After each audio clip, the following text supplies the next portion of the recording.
Bonjour à tous et bienvenue. Aujourd'hui, je vais consacrer cette vidéo à l'étude d'un diagramme potentiel pH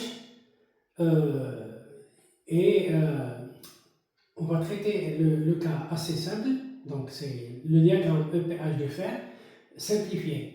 Bien sûr, le diagramme EPH complet, il comporte beaucoup d'espèces et il est assez complexe par rapport à cette situation.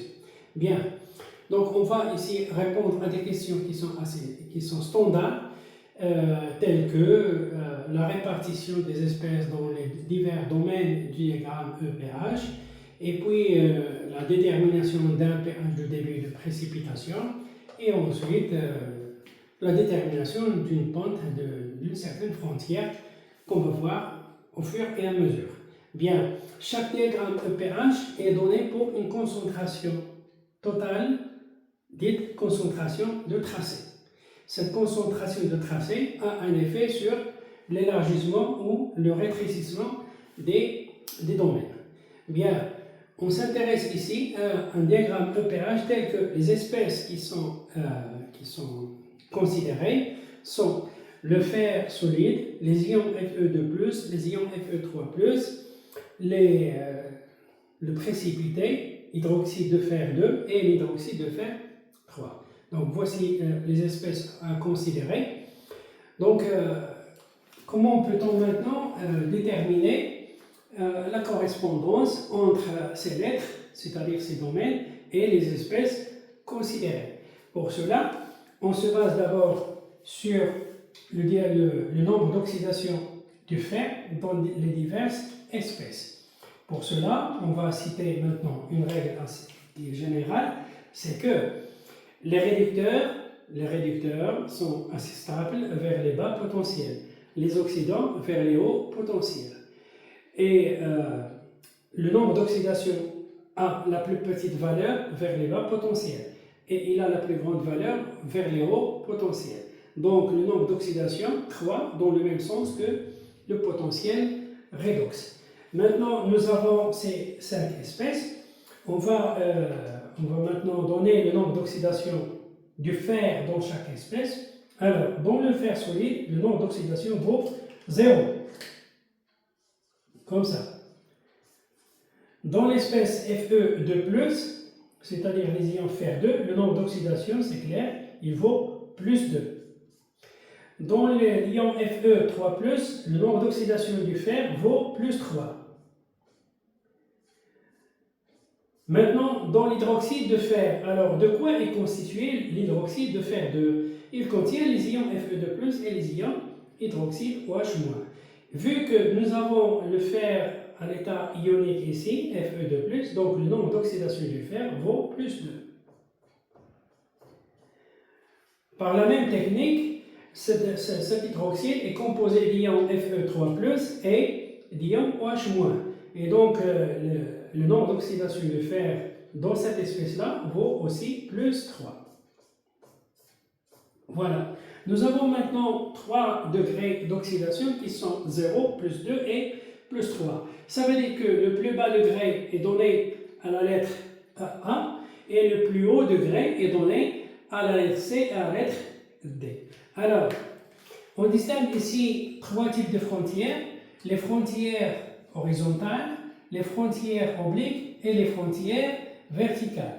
Chaque frontière verticale sépare deux espèces, c'est-à-dire une espèce acide vers les plus petits pH et une espèce basique vers les grands pH. Et donc une frontière verticale correspond à un couple acide-base. De la même manière ici, nous avons l'espèce B et l'espèce E. Ce sont deux espèces du même couple acide-base, tel que B c'est l'acide et E c'est la base. Les frontières horizontales ou obliques correspondent à des couples ox-rel, l'oxydant par-dessus et le réducteur par-dessous. Maintenant, on va faire cette correspondance. Alors, pour O, pour le nombre d'oxydation 0, c'est-à-dire Fe, c'est l'espèce A. Donc A, c'est Fe, solide. Le nombre d'oxydation plus 2, il est présent dans Fe2 plus et FeOH2. Mais FeOH2, elle contient des ions OH-, c'est-à-dire que cette espèce-là peut libérer des ions OH-. Et donc, c'est une base. Ça veut dire que cette espèce-là est à caractère basique. Donc, c'est l'espèce E. Donc, c'est FeOH2. Comme ça, solide. Et l'espèce B, c'est Fe de plus. Donc, c'est le nombre d'oxydation plus 2. Maintenant, le nombre d'oxydation plus 3 va correspondre à ces deux espèces. Donc, celle-ci, c'est l'espèce acide, qui est certainement Fe3+, et l'espèce basique, c'est FeOH3. Et donc, D, c'est FeOH3, comme ça, solide. Et C, c'est l'espèce Fe3+. Voilà, donc nous avons maintenant placé les différentes espèces dans les domaines d'existence et de prédominance.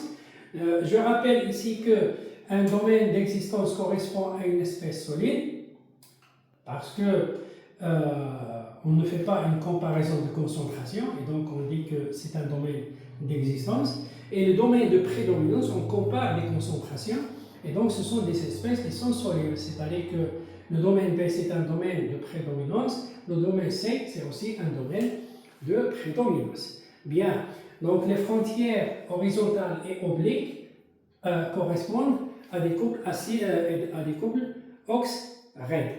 Bien, maintenant, comment peut-on déterminer le pH de début de précipitation, par exemple de FeOH2 ou de FeOH3? Bien, voyons celui-là.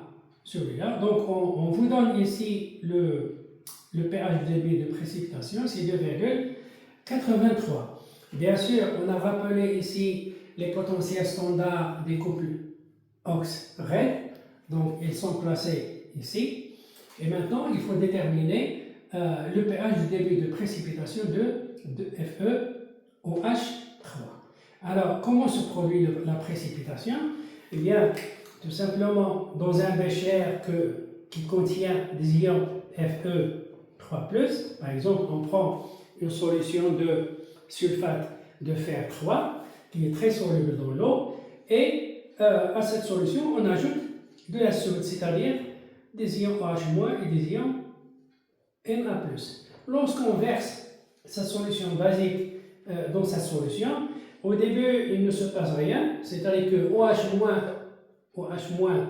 ne réagit pas avec Fe3+, mais à un certain moment, il y a suffisamment de OH- de sorte que le produit Fe3+, et OH- à la puissance 3, c'est-à-dire ce quotient-là, c'est le quotient de réaction de dissolution du précipité, atteint sa valeur limite. Et sa valeur limite, c'est ce qu'on note Ks2, c'est-à-dire le produit de solubilité de l'hydroxyde de fer 3. Bien, ce produit-là augmente, et à un certain moment, il atteint cette valeur-là. Donc, on peut tracer ce produit-là, c'est-à-dire le quotient de réaction, en fonction de la concentration des ions OH- ou logarithmique. Donc, on peut tracer une courbe logarithmique. Et après, on déduit que vraiment, le précipité n'apparaît que si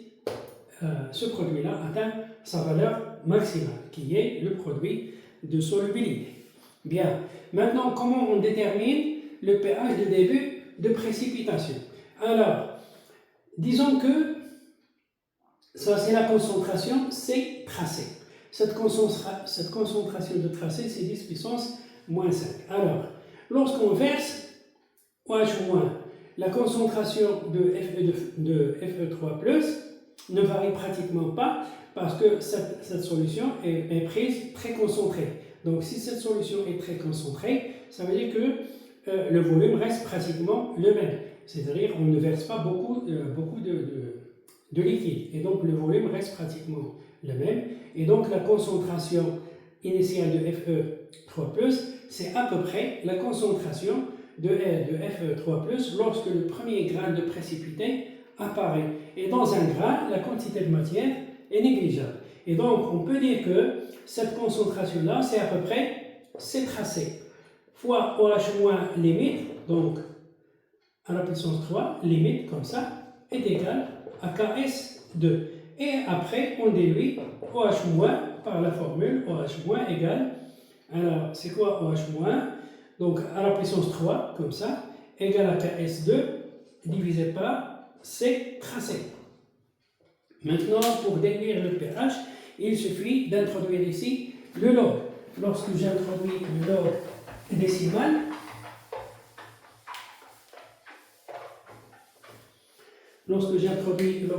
j'obtiens 3, alors, moins log, donc moins 3 log de H moins, comme ça, log de OH moins, comme ça, égale à moins log du produit, c'est-à-dire KS2 divisé par C tracé.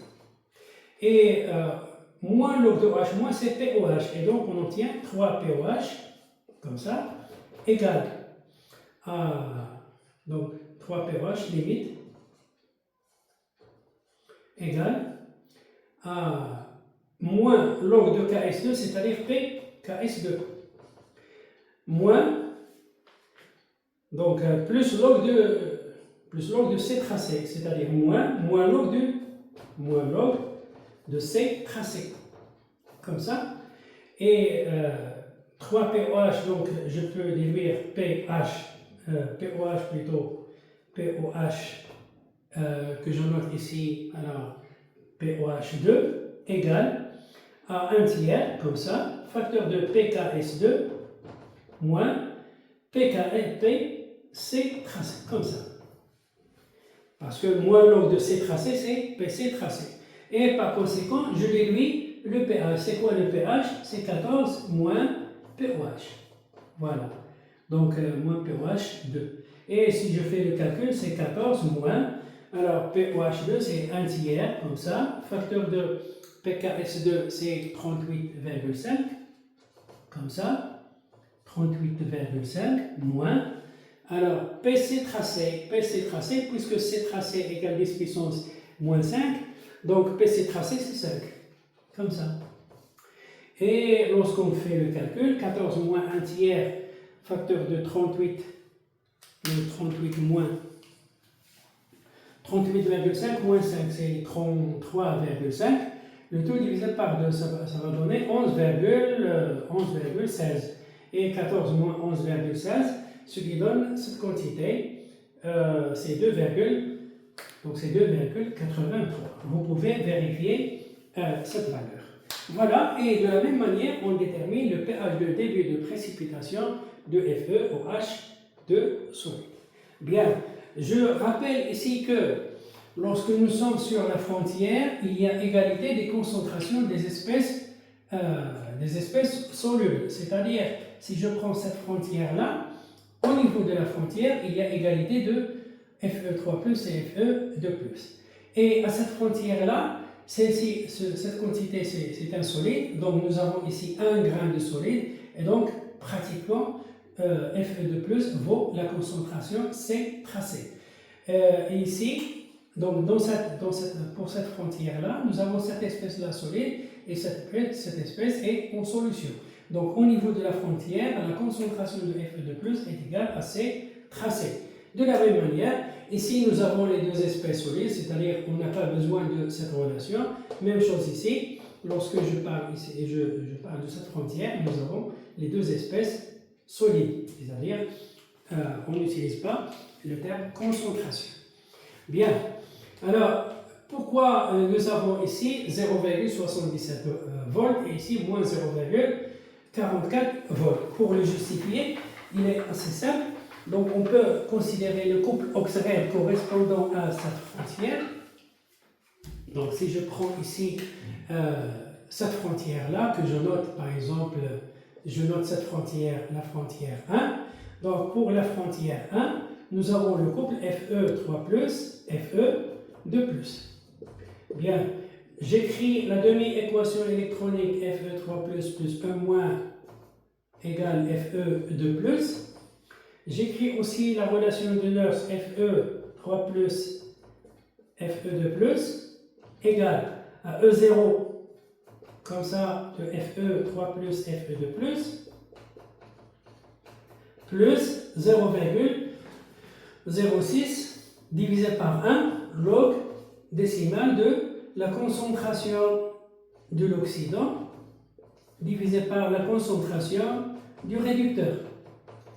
Et en remplaçant ici, on obtient E0 c'est 0,77 et à la frontière, nous avons égalité des concentrations et donc ce terme-là disparaît. Et donc il nous reste E, Fe3 plus Fe2 plus égale 0,77 volts. De la même manière ici, en fait, c'est pas moins 0,44, donc il faut le corriger. Donc si je prends la deuxième frontière horizontale, il faut tenir compte de la concentration de tracé, parce que je l'ai déjà précisé, donc je peux obtenir soit un domaine assez large, soit un domaine assez étroit selon la concentration de tracé. Alors, j'appelle cette frontière la frontière 2. Donc, pour la frontière 2, j'ai le couple Fe2 plus Fe solide. Et si j'écris la demi-équation électronique, j'obtiens Fe2 plus 2 électrons donne Fe solide, comme ça. Et la formule de Nernst va donner EFE2 plus Fe égale à E0 Fe2 plus Fe, comme ça, plus 0,06 sur 2 log décimal de la concentration de Fe2 plus, comme ça. Et maintenant, lorsque nous sommes sur la frontière, on obtient ici moins 0,44 volts, comme ça, plus 0,03 log de C tracé, c'est-à-dire moins 0,03 P C tracé, comme ça. Or, PC tracé, c'est 5. 5 fois 0,03, c'est-à-dire 0,15, et 0,44, donc moins 0,44, moins 0,15 égale moins 0,59, comme ça, volts. Donc, normalement, il faut faire un tracé comme ça, plutôt. Donc, moi, j'ai seulement comme ça, moins 0,59. Donc, 59, c'est à peu près ici. Par exemple, comme ça. Voilà. Donc, c'est là, moins 0,59 volts. Voilà, donc vous pouvez voir ici que selon la concentration de C tracé, le domaine peut devenir large ou étroit. Si jamais j'ai pris C tracé égale 1, si j'ai pris C tracé égale 1 mol par litre, alors qu'est-ce que j'obtiens ici? J'obtiens ici 0. Et donc j'obtiens moins 0,44 volts. Et donc moins 0,44 volts, l'intervalle moins 0,44, 0,77 correspond à des conditions standard, c'est-à-dire pour laquelle la concentration de tracé est égale à 1 mol par litre. Ok, maintenant on passe à l'étape finale, c'est la détermination d'une pente oblique. Alors, comment on détermine la pente oblique? Pour déterminer la pente oblique, donc je choisis par exemple celle-ci. Voilà, donc c'est la frontière 3. Je cherche la pente de la frontière 3. Comment faire? Donc, je dis que cette frontière-là correspond au couple oxyrène FeOH3 solide slash Fe2 plus. Et ensuite, j'écris la demi-équation électronique correspondant à ce couple. C'est FeOH3 solide qui conduit à la formation de Fe2+, comme ça. Donc, il y a une réduction de l'élément fer. Donc, il y a une réduction parce qu'il y a une diminution du nombre d'oxydations. Donc, il faut équilibrer cette équation. Alors, ici, on est à 8,35. Donc, vraisemblablement, il s'agit d'un pH basique. Et donc, on peut équilibrer la demi-équation électronique en utilisant OH- pour équilibrer l'oxygène. Donc je l'écris directement ici. Donc plus OH-, combien de fois? C'est 3 fois. Donc 3 OH-, le fer est équilibré, OH- est équilibré, et donc il reste à équilibrer la charge électrique. Donc certainement, on ajoute ici plus un électron. Voilà, donc nous avons la charge équilibrée, 3 moins et 2 plus, donc c'est un moins, et ici un moins. Bien, maintenant, c'est quoi la formule de Nernst pour ce couple-là? Donc c'est E égale à E0, que je ne connais pas, donc c'est pas fourni, FeOH3, Fe de plus, c'est pas fourni, mais on peut les déterminer. Bien, donc c'est E0 plus 0,06, comme ça, log de quoi? Alors, l'oxydant, c'est un solide, son activité, c'est 1. Le réducteur, c'est un ion en solution, et à côté, on a des ions en solution. Et donc, j'écris 1 divisé par la concentration de Fe de plus fois la concentration de OH- à la puissance 3, comme ça. Et donc, je vais obtenir ici E0, comme ça, moins, alors 0,06 log de Fe de plus, comme ça, moins 3 fois 0,06, c'est-à-dire 0,18, comme ça, moins 0,18 log de OH-, comme ça. Alors, ça c'est une constante, donc puisque je suis à la frontière, donc je vais remplacer Fe de plus par C total. Et donc E0 moins 0,06 log de C total, c'est une constante. Donc je peux écrire que c'est une constante, comme ça, moins 0,18, comme ça, log de OH-. Donc je peux écrire ici plus 0,18 POH. Et c'est quoi POH? C'est pH, c'est 14 plutôt, moins. Donc pH, c'est 14, comme ça, 14, moins pH. Et par conséquent, j'obtiens une constante prime, moins 0,18 pH. Et voilà, j'ai réussi maintenant à déterminer la pente. Et donc cette pente-là, c'est une pente de moins 0,18, comme ça. Donc je note que ça, c'est moins 0,18 volts par unité pH. Voilà, donc j'ai déterminé maintenant la pente de cette frontière. De la même manière, on peut montrer aussi que cette frontière-là correspond à moins 0,06. C'est pourquoi vous voyez clairement que cette pente-là est beaucoup plus grande en valeur absolue que cette pente-là. Voilà, donc avec cet exemple, j'espère que vous avez compris, c'est-à-dire ce tracé-là et comment déterminer, bien sûr, les domaines, les pentes, etc. Mais quelle est l'utilité de ce diagramme? À vrai dire, c'est un diagramme qui nous montre que cette zone-là, c'est une zone de stabilité du fer solide. Cette zone-là, c'est une zone de stabilité des ions Fe de plus. Cette zone est une zone de stabilité de Fe3+, etc. Maintenant, ce domaine-là s'appelle le domaine d'immunité du fer. Donc, ce domaine-là s'appelle domaine d'immunité. Comme ça. C'est-à-dire que dans ce domaine, pour n'importe quelle valeur du potentiel et du pH dans ce domaine-là, c'est-à-dire pour ce point-là, le fer n'est pas attaqué. Donc on dit qu'il s'agit de son domaine d'immunité. Il est stable dans cet environnement. Maintenant, si j'arrive à oxyder le fer, soit je l'oxyde en milieu acide, c'est-à-dire pour les faibles valeurs de pH, soit je l'oxyde en milieu basique. Lorsque je l'oxyde en milieu acide, j'obtiens Fe2+, libre. Mais lorsque nous sommes en présence d'un milieu basique, il y a formation du précipité FeOH2. Et si on continue à augmenter le potentiel, FeOH2 à son tour s'oxyde en FeOH3. Bien sûr, si on fait une déshydratation, le FeOH2 va devenir FeO, c'est-à-dire l'oxyde de fer solide. Et même chose, lorsque je fais une déshydratation de FeOH3, j'obtiens le Fe2O3, c'est-à-dire l'oxyde de fer 3, etc.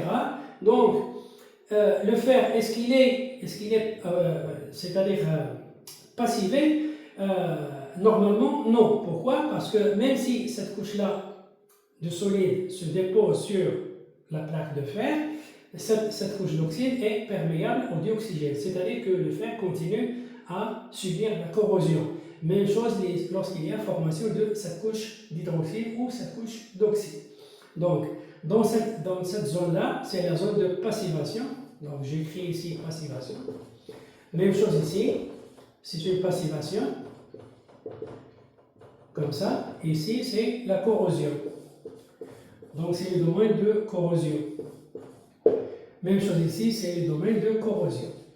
Donc, nous avons ici deux domaines de corrosion, deux domaines de passivation et un domaine d'immunité. Bien, particulièrement pour le fer, il n'est pas protégé par la formation de ces couches d'oxyde. Pourquoi? Parce que ces couches d'oxyde sont poreuses, c'est-à-dire elles laissent passer le dioxygène de l'air, ce qui continue à attaquer le fer. Voilà. J'espère que vous avez maintenant saisi globalement ce qu'on fait avec ces diagrammes potentiels pH. Il y a d'autres utilisations de ces diagrammes, mais le temps offert à cette vidéo ne permet pas d'étaler beaucoup ou de façon excessive la vidéo. Et voilà, donc à la vidéo prochaine, Inch'Allah, pour un autre sujet.